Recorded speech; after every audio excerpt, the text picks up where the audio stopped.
Assalamualaikum warahmatullahi wabarakatuh. Alhamdulillah walhamdulillah. Tsumma alhamdulillahilladzi an'ama 'alaina bi ni'matil iman wal islam. Walladzi anzala as-sakinata fi qulubil mu'minin liyazdadu imanan ma'a imanihim. Asyhadu an la ilaha illallah wahdahu la syarikalah wa asyhadu anna Muhammadan abduhu wa rasuluhu la nabiyya ba'dah. Allahumma shalli wa sallim wa barik ala abdika wa rasulika Muhammadin ibni Abdillah wa ala alihi wa sahbihi wa mawalah. Saudara-saudaraku, jamaah setia Majelis Ta'lim Stiqiyah rahimakumullah, khususon para pimpinan Stiqiyah, Ketua Stiqiyah Bu Nurul, Wakil Ketua Pak Eka, Bu Nina, Pak Reza, gak ada. Oh, di belakang, biasanya di depan sini. Terima kasih para pimpinan semuanya, rawuh Kaprodi, Kepala P3M, termasuk perpustakaan yang jarang disebut-sebut ya. Kemudian karyawan atau tenaga kependidikan, anak-anakku semuanya, khususnya para sesepuh, lebih khusus lagi Pak Sobri yang pada kesempatan pagi hari ini mendapatkan jadwal untuk memberikan materi, dan beliau alhamdulillah matur nuwun karena telah berkenan mempersiapkan dirinya untuk beramar ma'ruf ya. Beramar ma'ruf, bernahi mungkar, yang jelas untuk mengajak kita ya semuanya lebih dekat kepada tadi yang menciptakan kita semuanya. Tadi disampaikan oleh Bu Nurul ya, jadi hari ini kita memang berada di bulan Muharram ya. Bulan Muharram ini termasuk bulan yang dimuliakan ya.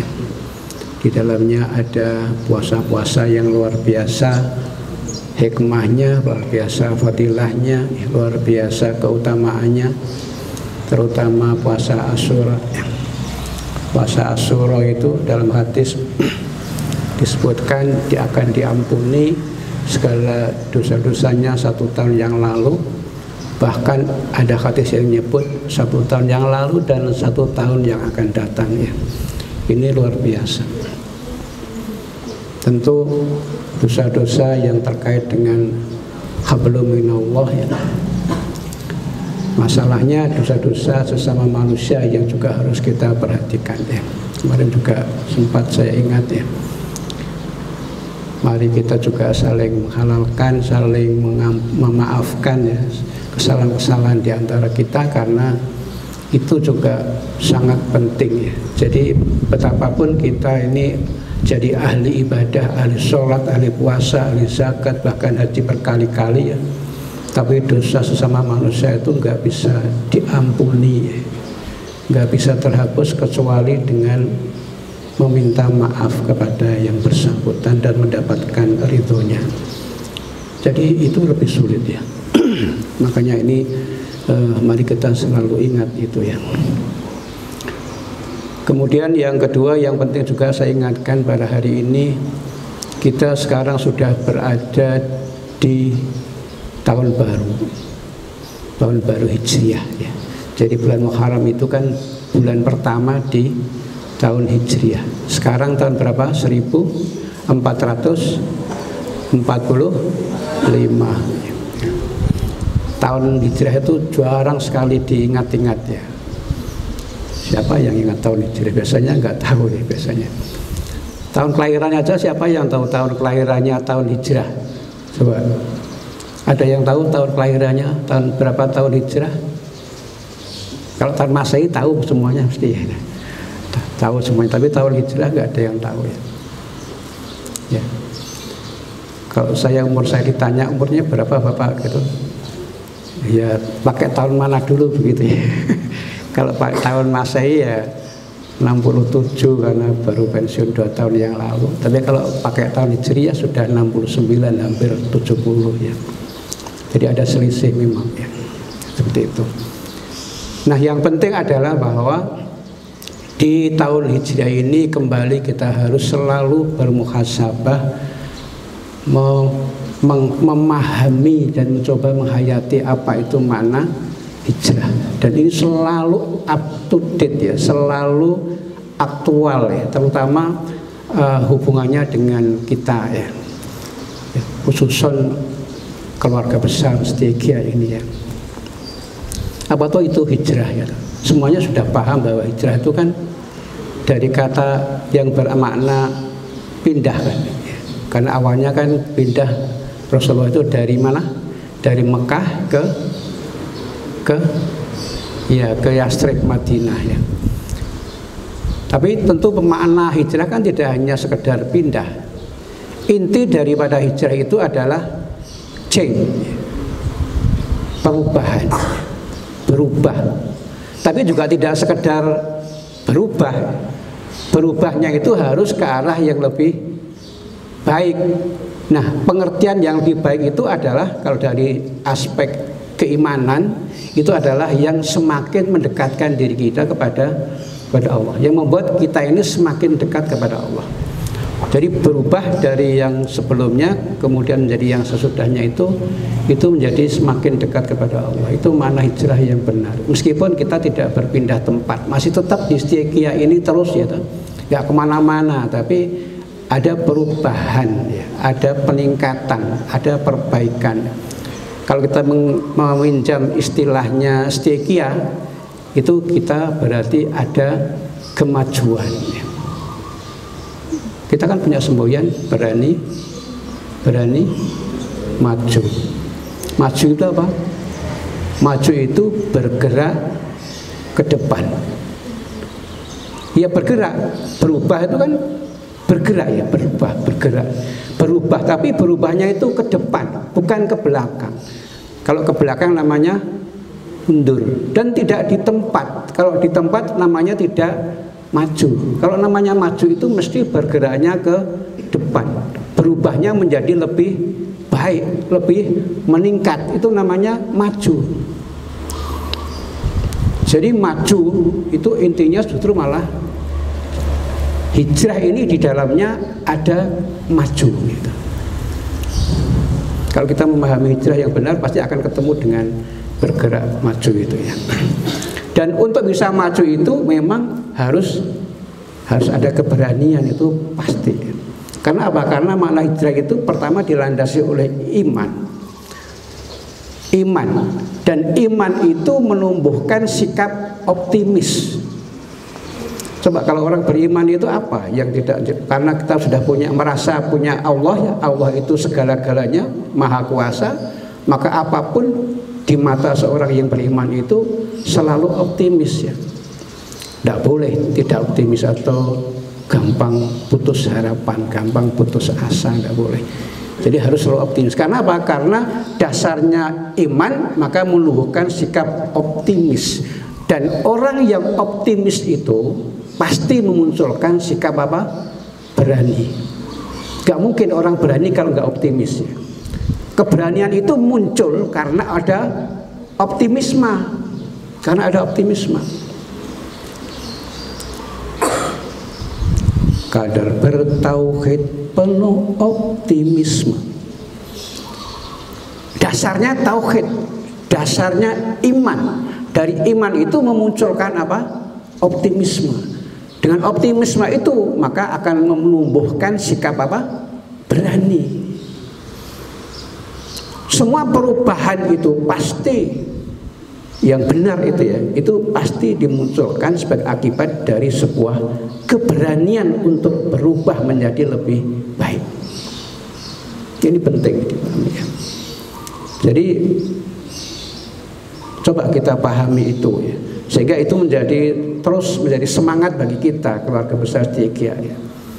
Kalau kita selalu semboyan berani maju itu paling tidak kita memahami ya, maknanya, kemudian mencoba mengimplementasikan itu ke dalam pengamalan kita, ke dalam pengelolaan Setia ini, ke dalam bagaimana kita menjadi berperan di dalam Setia ini ya. Entah sebagai apapun kita ya, bahkan sebagai mahasiswa juga ya. Jadi ini makna yang bisa kita ambil ketika kita masuki hijrah. Antara lain ya itu hanya sedikit saja. Belum kalau kita bicara tentang semakin cerdas ya. Semuanya ada kaitannya dengan hijrah. Saya kira ini sekedar ya. Tadi saya sangat menggarisbawahi usulan dari Bu Nurul tadi itu ya. Karena kita harus berhijrah, kita harus berubah menjadi lebih baik, dan lebih baiknya itu semakin mendekati Allah ya, taqarrub ya, semakin dekat dengan Allah ya. Maka kita juga harus punya ilmu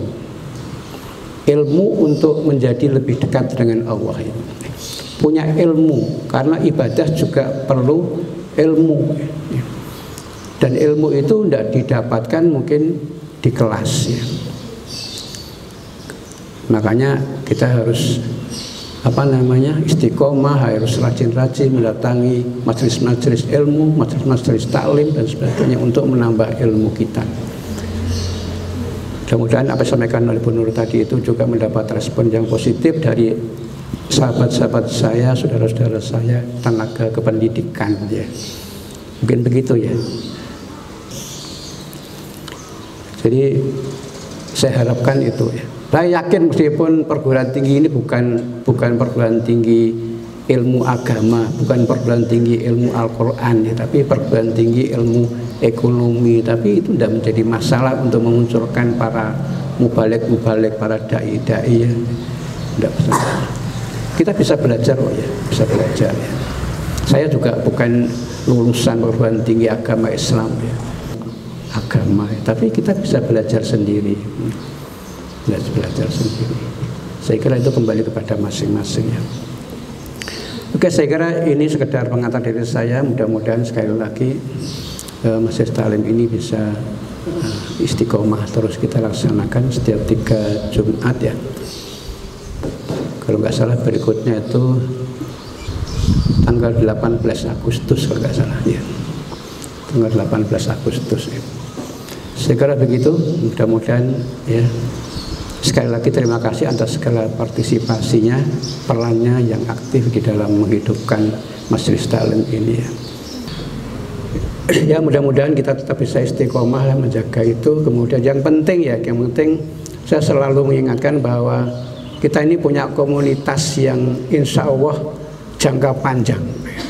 Ada yang setiap 4 tahun bergiliran masuk keluar, itu kan mahasiswa ya, mahasiswa masuk 4 tahun keluar, masuk lagi 4 tahun keluar. Tapi ada yang mungkin berpuluh-puluh tahun ya di sini, nggak akan kemana-mana itu ya. Orang-orangnya ya itu aja, sahabatnya ya itu, tiap hari ketemu ya itu ya. Loh itu loh.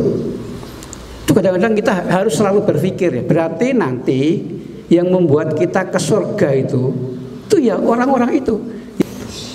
Makanya perlu sekali kita menciptakan komunitas itu, komunitas calon penghuni surga. Ini penting ya. Kalau bisa ya masuk bareng surga nanti gitu. Sak komunitas keluarga besar Setia ini mlebu surga kabeh gitu. Karena kalau ada yang satu masuk surga, insya Allah bisa ngirit yang lain gitu ya. Ini yang penting harus kita pahami. Makanya kita harus berlomba-lomba menjadikan sahabat kita itu calon penghuni surga. Sama saja gitu ya. Jadi di samping memikirkan diri kita sendiri, coba pikirkan itu teman kita, saudara kita, sahabat kita yang ada di Setia ini. Ajak gitu ya. Ajak untuk kebaikan supaya ya itu tadi, siapa tahu justru nanti saudara-saudara kita itu yang bisa berhasil masuk surga duluan ya. Dan kita nanti yang akan diangkat dan ditarik mendapatkan pertolongan, bantuan dari dia. Karena memang Allah izinkan itu nanti orang-orang soleh yang ada di surga itu untuk bisa membantu saudara-saudaranya yang kebetulan mungkin masih ada di neraka, mungkin begitu ya. Baik, saya kira ini sekedar ya, mungkin sudah terlalu lama sebagai sambutan. Saya terima kasih pada Mas Apil ya. Mana? Oh ya, ya, iya yang putih ya. Ya ini juga termasuk pendatang baru ya, untuk belajar kutub ini ya. Saya yakin ya, nanti juga akan ya bisa namanya belajar kutub. Ingat ya, saya beri tagnya tuh belajar kutub ya.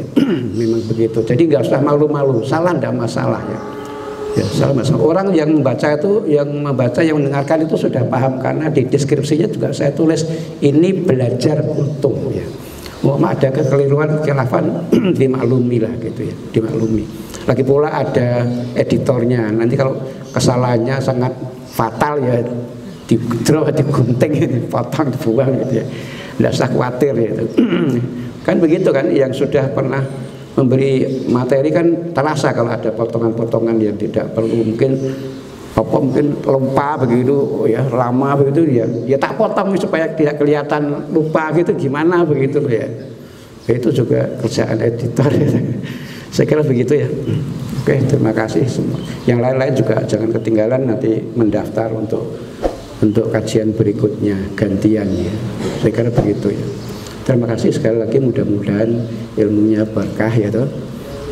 Mudah-mudahan ilmunya berkah ya. Jangan lupa menghormati, menghargai ibu bapak guru, ibu bapak dosen, khususnya anak-anakku ini, supaya ilmunya benar-benar berkah.